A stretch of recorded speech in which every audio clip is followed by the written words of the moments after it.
कि मेरे खुद के रिश्तेदारों ने भी, जब मैंने उनसे इच्छा जाहिर की कि मैं एक्टर बनना चाहता हूं, तो उन्होंने भी मुझे डीमोरलाइज किया कि पहले शक्ल तो देख ले अपनी, क्योंकि 5 फुट का छोटा पतला दुबला सा आदमी, काला कलूटा। मुझे खुद को पता नहीं था कि इंडस्ट्री में मेरा क्या हाल होगा, बट एक जिद थी और हजारों लाखों मतलब सालों साल से इंडस्ट्री में सिर्फ यही चलन था कि एक्टर तो, हीरो तो जो है ऐसा होता है। लेकिन इन सब ऑड सिचुएशंस के बावजूद भी गए। लेकिन एक चीज मेरे दिमाग में थी कि जो सब कर रहे हैं वो नहीं करना है, तो अलग क्या करूं, अलग क्या होना चाहिए। उसके लिए ट्रेनिंग की ज़रूरत थी, जो मैंने नेशनल स्कूल ऑफ ड्रामा में आके ट्रेनिंग ली। 3 साल मैंने एक्टिंग की पढ़ाई की वहाँ पे, और अपनी एक क्राफ्ट के बारे में समझा कि एक्चुअली इस पर्सनैलिटी में अगर मैं लोगों को इम्प्रेस करना चाहता हूँ, उसके लिए एजुकेशन की बहुत ज़रूरत है, या जो भी आप काम कर रहे हो उसमें क्राफ्ट, उसका एक्सपर्ट होना बहुत ज़रूरी होता है। ऐसे ही हवा में नहीं कि जैसे पहले होता था, अरे यार तो बहुत खूबसूरत दिखता, फिल्मों में जाके काम करना शुरू कर दे, ऐसा नहीं।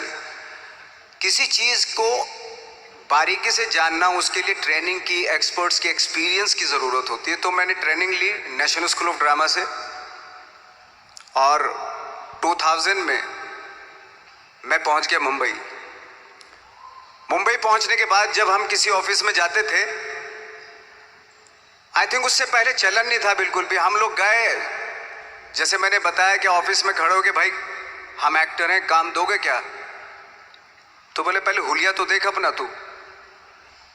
तो ये हर बार सुनने के लिए मिलता था, और वो बात भी सही थी, क्योंकि उससे पहले कभी कोई आपने देखा नहीं होगा कोई इतना बड़ा, कोई इतनी सी पर्सनैलिटी का 5 फुट 6 इंच का आदमी, पतला दुबला सा मरियल सा, कि कभी ये इस तरह के लोग एक्टर भी बन सकते हैं, हीरो भी बन सकते हैं, स्टार भी बन सकते हैं, ऐसा चलन था ही नहीं।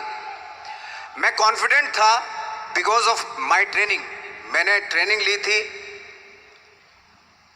और अपने क्राफ्ट के बारे में बहुत अच्छे से जानता था मैं, और उस चीज़ का सिर्फ कॉन्फिडेंस था मुझे कि आज नहीं तो कल, कल नहीं तो परसों, या 10 साल या 20 साल या 30 साल के बाद नंबर ज़रूर आएगा मेरा। मैंने कभी भी अपने को टारगेट नहीं दिया मैंने कि अगर 2 साल ट्राई करके देखता हूँ, उसमें अगर हो गया तो ठीक है, वरना कोई दूसरा फील्ड अपना लूँगा, ऐसा कभी नहीं।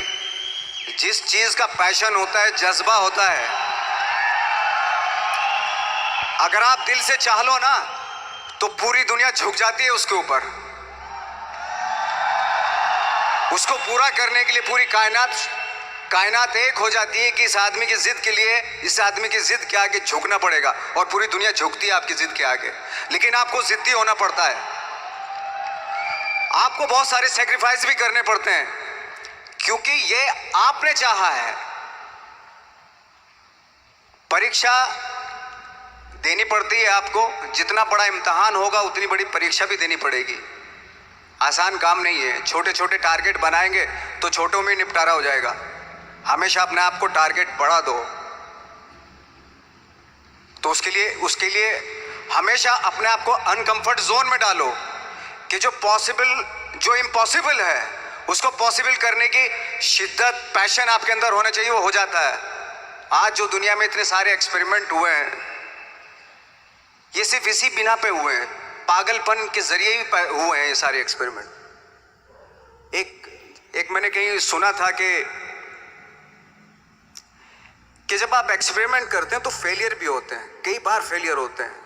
कोई एक एक्सपेरिमेंट करने के लिए, कोई एक चीज करने के लिए बहुत बार हमने भी झेला है, बहुत बार फेलियर हुए हम लोग। लेकिन एटलीस्ट हमें इतने सारे फेलियर होने से इतने तरीके पता चले कि इन तरीकों से सक्सेस नहीं मिल सकती।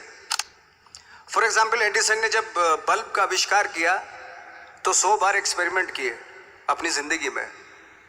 100 बार एक्सपेरिमेंट करने के बाद जब उसको पता चला कि अरे फॉर्मूला तो ये था बल्ब बनाने का, तो एटलीस्ट उसके साथ साथ उसको ये भी पता चला कि 100 जो तरीके हैं, 100 तरीकों से बल्ब नहीं बनता, ये भी पता चला उन फेलियर्स में उसको।